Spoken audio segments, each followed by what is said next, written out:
Butacas vacías de este Senado que expresan el enorme interés que tienen los senadores en este tema. No hay quórum, pero así seguimos trabajando porque hay que irnos de vacaciones. Esta no es la ley que merecían las víctimas del delito más deleznable que puede haber, la desaparición forzada.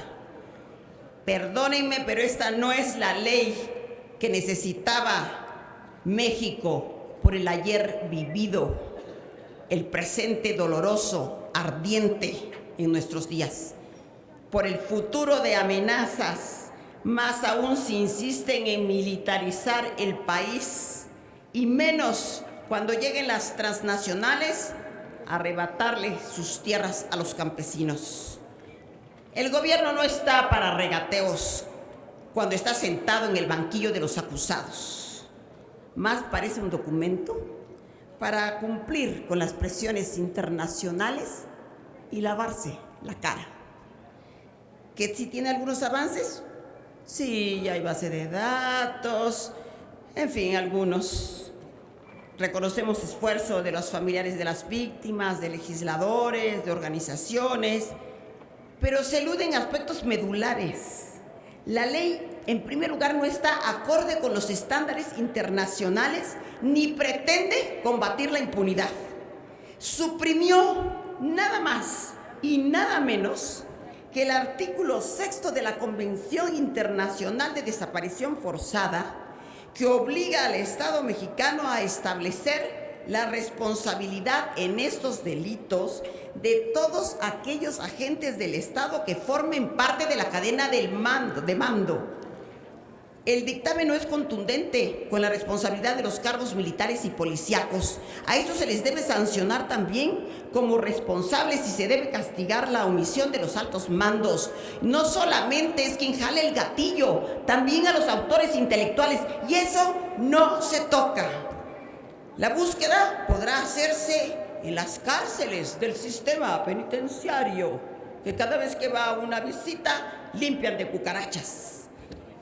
Pero eso sí, no podrán ir a buscar a las cárceles clandestinas ni a los cuarteles militares donde está el avispero. Peña debió empezar por ratificar la jurisdicción del Comité de la ONU contra la desaparición forzada para recibir casos individuales. ¿Qué espera?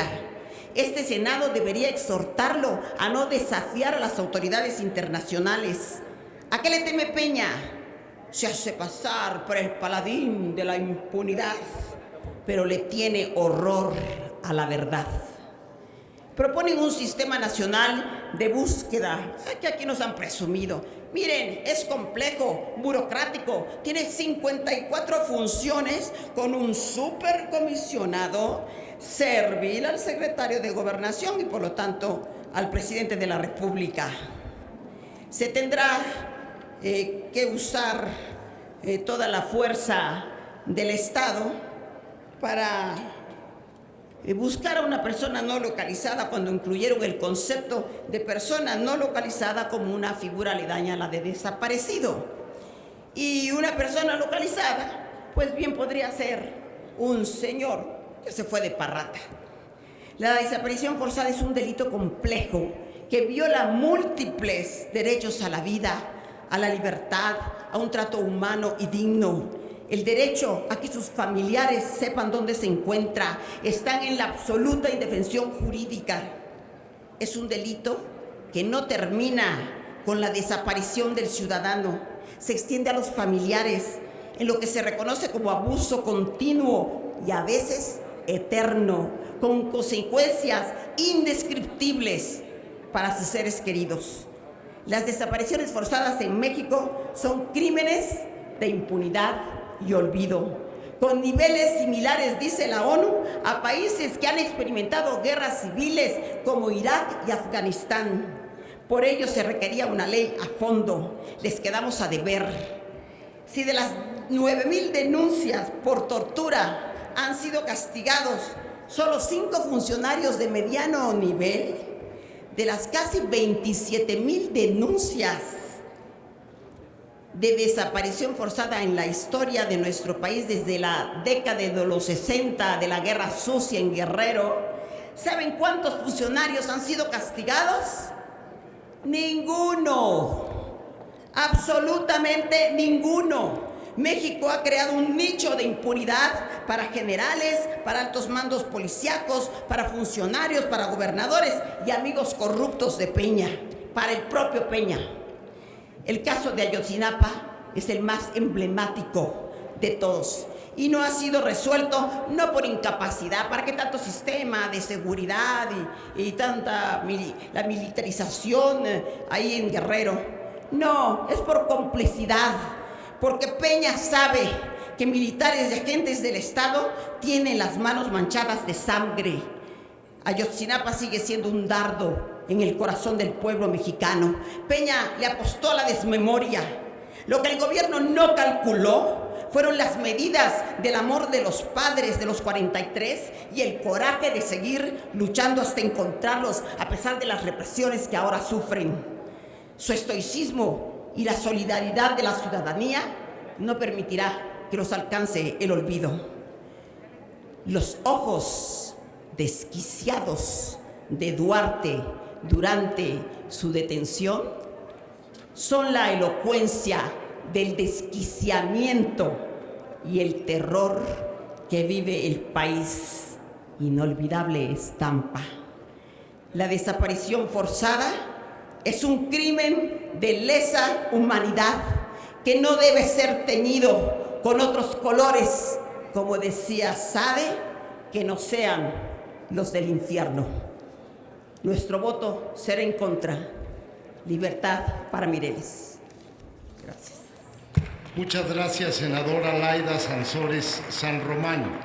Corresponde el uso de la tribuna a la senadora Marcela Torres Peinbert del Partido Acción Nacional para hablar en pro del dictamen.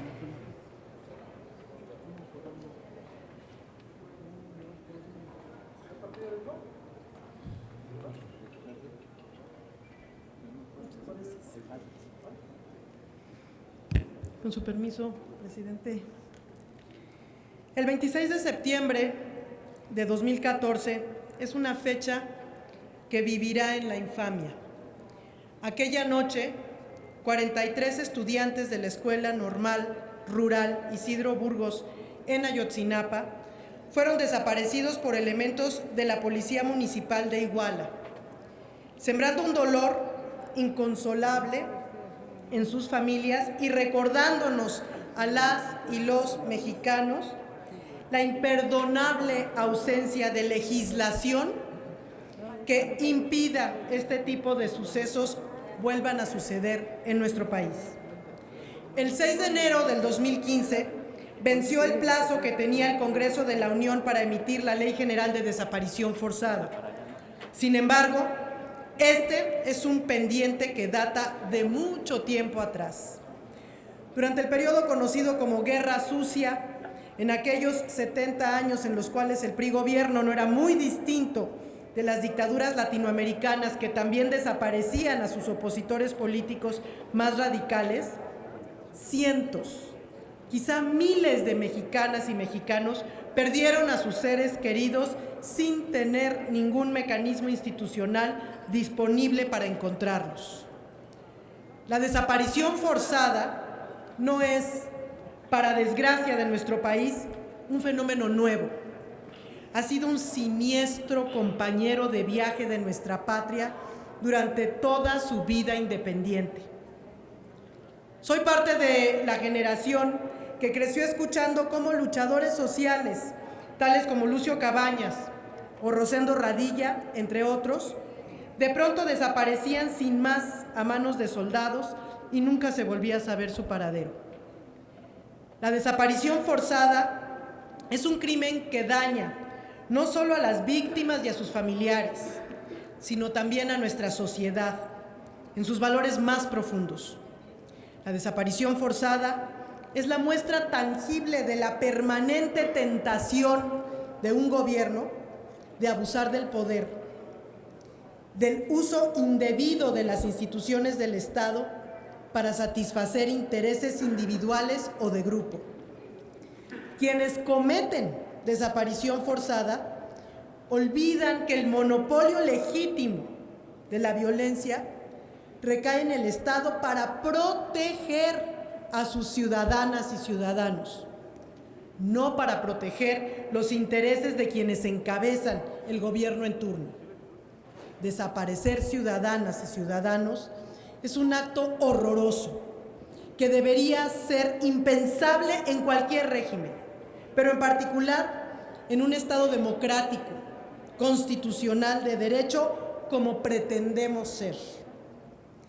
Si la desaparición forzada es un crimen indeseable en una sociedad democrática, su negación u ocultamiento por parte del gobierno debe ser una infamia mayúscula, porque a las víctimas se les niega justicia y reparación del daño, y a la sociedad el derecho a la verdad y a la no repetición.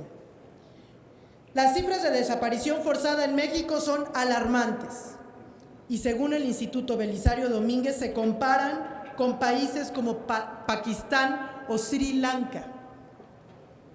¿Qué quieren que no sepamos al confundir las cifras, incluyendo en este proyecto de ley el término persona no localizada? ¿Qué tipo de impunidad y corrupción buscan proteger y perpetuar maquillando los números? Mezclar los conceptos en esta ley es un grave error. Usar como cajón desastre a la Ley General de Desaparición Forzada para meter en un mismo frasco a las víctimas de desaparición con otras personas no localizadas es un insulto a la sociedad. Esta estrategia de controlar la estadística a través del diseño normativo de la Ley General de Desaparición Forzada mermará la ya de por sí poca credibilidad del Estado respecto a su compromiso de contar con un registro de información adecuado, y lo advertimos. Sin embargo, la aprobación de una ley general que prevenga la desaparición forzada, facilite la localización de las personas, garantice la reparación del daño a los familiares de las víctimas y provea a las ciudadanas y ciudadanos de un registro confiable, es una deuda histórica con el pueblo de México. Como Estado, aún no les hemos podido pedir perdón a las cientos de miles de familias que sufren este problema. Como sociedad, aún no hemos cerrado ciclos. Ellas y ellos son víctimas del delito más grave que se puede cometer en una democracia constitucional. Y lo peor es que son víctimas de nuestro olvido e indiferencia. Si miramos la verdad oficial, las cifras institucionales calculadas con leyes a modo, entonces entenderemos por qué durante el mismo periodo de la Guerra Sucia, la Procuraduría solo reconoce oficialmente 49 casos de desaparición forzada. En cambio, la ONU nos dicen que son más de 250 casos. La inclusión de este término en la ley continuará esta tradición. Las cifras de la sociedad civil, y de las Naciones Unidas seguirán sin cuadrar con las de la Procuraduría y la Secretaría de Gobernación. Han pasado casi 8 años desde que la Corte Interamericana de Derechos Humanos le enmendara la plana al Estado mexicano. La sentencia del 23 de noviembre del 2009 que obligó al Estado a reconocer su responsabilidad en la desaparición forzada de Rosendo Radilla y a armonizar su legislación conforme a lo dispuesto por la Convención Interamericana sobre Desaparición Forzada de Personas. Es un memorándum del reto colosal que tenemos como sociedad mexicana. Hoy damos un paso, y con esto termino, Hoy damos un paso hacia ser un Estado con mayores límites en el ejercicio del poder que detenta y comprometido con dar a su ciudadanía un acceso real al derecho a la verdad, a la justicia, a la reparación del daño, pero sobre todo a que nunca se vuelva a repetir esta infamia en nuestro país. Hoy saldamos con reservas una deuda histórica con las y los mexicanos. La urgencia de contar con un instrumento normativo nos impidió tener uno mucho más completo y coherente con el reto que tenemos frente. Votaré a favor del dictamen con reservas, porque es inconcebible, ante la realidad terrible nacional, que no haya por lo menos un esfuerzo por detener este penoso crimen a nivel nacional y a nivel internacional. Es cuanto. Muchas gracias, presidente. Muchas gracias, senadora Marcela Torres Peinbert.